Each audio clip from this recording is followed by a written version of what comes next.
I'm going to call it Snowmageddon PTSD.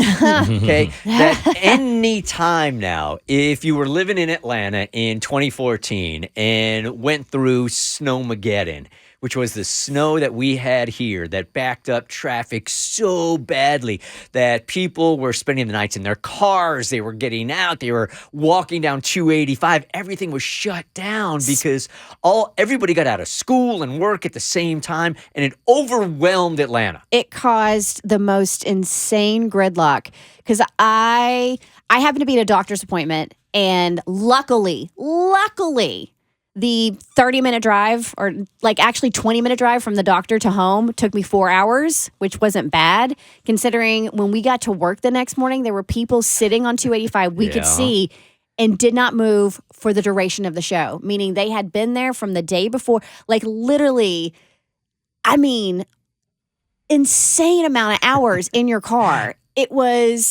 We became the laughing stock of the country because there wasn't really any snow per se, but there was ice. Yeah, until it happened to Charlotte the next week. And then we're like, hey! Take the heat off of us. But now I know that if you lived through that, and here it is 10 years ago, anytime you see a headline or anytime you're watching 11 Alive or whatever, and it's just that headline comes up, we might get snow, people start freaking out. As they should. All right. I mean, I get it. As they should. So here we are again. So we called up Chesley McNeil from 11 Alive just to make sure we're all going to be okay. Hey, Chesley.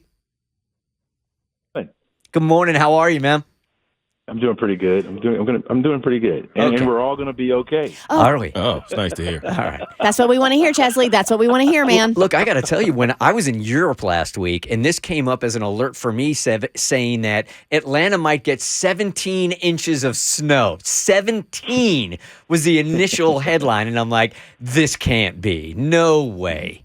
No, it's been since like '93 since we've seen that much snow down here, and one event, of course. And it's been a while since we've had snow at all. So I understand the PTSD and the thought of, oh man, this is a little bit of anything would shut us down. Timing is everything. Even after that event, we received a good 6, maybe 7 inches of snow, but it happened on a weekend. Yeah. And so everybody was at home and everything was fine. So timing is everything. And this one sounds like, or seems like, it will be the good timing for us if there's any silver lining in it at all. It is a little bit more likely that we could see a wintry mix out of this particular system. What we're looking for is this area of low pressure hasn't even formed yet. It's going to be down in the Gulf. It's going to slide up south of us, and we already have the cold air in place, and it's going to provide some moisture. And as that moisture begins to move up, it could begin to mix with. So if we see rain, it could begin to mix with some freezing rain or sleet or maybe even some snow. Now, could be all snow if it starts to move a little bit further to the south. So the track of this system is going to be very key over the next couple of days as we begin to forecast this one out to see what's going to take place. Now, how much snow will you get, right? And where? All that becomes a little bit more, comes into key a little bit more once we get a little closer. So maybe by Thursday, Wednesday night, Thursday morning, we'll get a little bit more of an idea of that. But it is likely that we will see a wintry mix. Now, when you talk about a mix, of course, that means lower totals because you're mixing with rain or you're mixing with something else. So that's lower totals. Will it be icy? Because if you think back again to Snowmageddon or whatever you call it, less than 2 inches shut us down.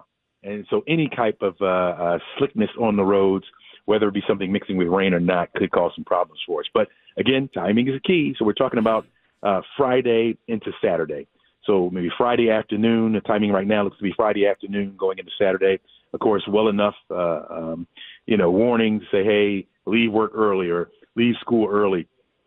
And if people heed to that, I don't think we'll have the gridlock that we had the last time when you think about Snowmageddon. But I think we're going to be able to manage this one, but we'll know more as we get a little bit closer. All right, Chesley, so my co-host here, Mo, has lived in Atlanta for years and years and years and never left Sandy Springs.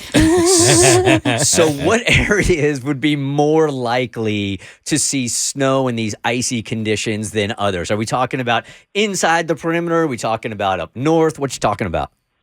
We're talking about I-20 northward. So anything north of I-20, you're looking at that wintry mix. Now, again, it could be all snow, it could be rain mixing with snow, or it could be freezing rain, which is really what we don't want. anytime you're talking ice, and it doesn't really matter what amount of ice, it's going to be treacherous for us. Weighing down power lines, knocking power out, that kind of thing. Slickness on the roadways and sidewalks, that kind of thing. You really don't want that at all. So if I had my druthers, it would be either all rain or all snow, because we could handle snow as far as the traction goes. We've gotten a lot better since Snowmageddon as far as how to remove it, the chemicals that we put down. It was shortly after that the governor came out with a task force that I was having to be on, and so we were a little bit better prepared, I think, for a winter event. But now we got to put it into practice. So ice is a totally different ball game. And that's something that we really don't want. All right, Mo. So Chesley said north of I-20. Yep. Do you know where I-20 is? Nope. Yeah. That man told me nothing. City in half, right? Just cut the city in half. The northern part, right? So the northern part of the city on up, Sandy Springs, all that area, that would be more of your wintry mix. South of I-20 would be the south half of the city. So if you think about where Turner Field was, right, in the Turner Field. Okay, so they're south. That would be south of the city there. My man. That helps you out? Yeah, that did help. I appreciate the breakdown. Dude, Chesley, I had to call him out because I knew you said that, and I'm like, Mo has no idea what you're talking about. Clue. So, Chesley, on a scale of 1 to 10, with 10 being everybody run for your lives, and 1 being, hey, we're probably going to be hanging out at the pool, where should we be mentally here come the weekend and this snowy or wintry mix, right? Oh, right. I'm going to say a 5, and here's why. I think 5, because a 5 will say, okay, I need to be looking out. All right. But it's not a 7 where I need to hunker down. All right. Right. But 5, I need to be looking out. I need to be paying attention to the forecast. I need to be watching 11 Live. I need to be listening to the Bert Show to find out what is going on. Right. Starting on Thursday night. What's going on? What's happening here? What can I expect when I wake up in the morning? So likely at this particular point, I'd say clouds in the morning on Friday. And then that precipitation getting in here as we head toward the afternoon. Now, here's the caveat of that. Temperatures in the afternoon in the city, around Turner Field, around I-20, temperatures will be above freezing. And so likely it'll come down as rain first, and then it'll start to begin to mix as those temperatures begin to drop. So that could happen like maybe 3 o'clock in the afternoon, 4 o'clock in the afternoon, certainly as we head toward the evening. The bulk of the precipitation, meaning the heaviest part of it, will likely come in here through the overnight. And so everybody's at home at that particular point. Snow's coming down or the freezing rain is coming down.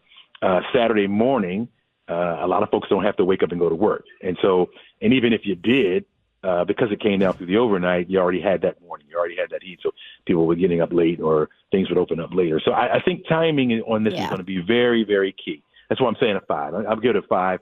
I think we're better prepared, and I think we're better aware when we say, hey, frozen precipitation could be in the forecast. Folks are like, oh, wait. Is this 2013, 2014? What's going on?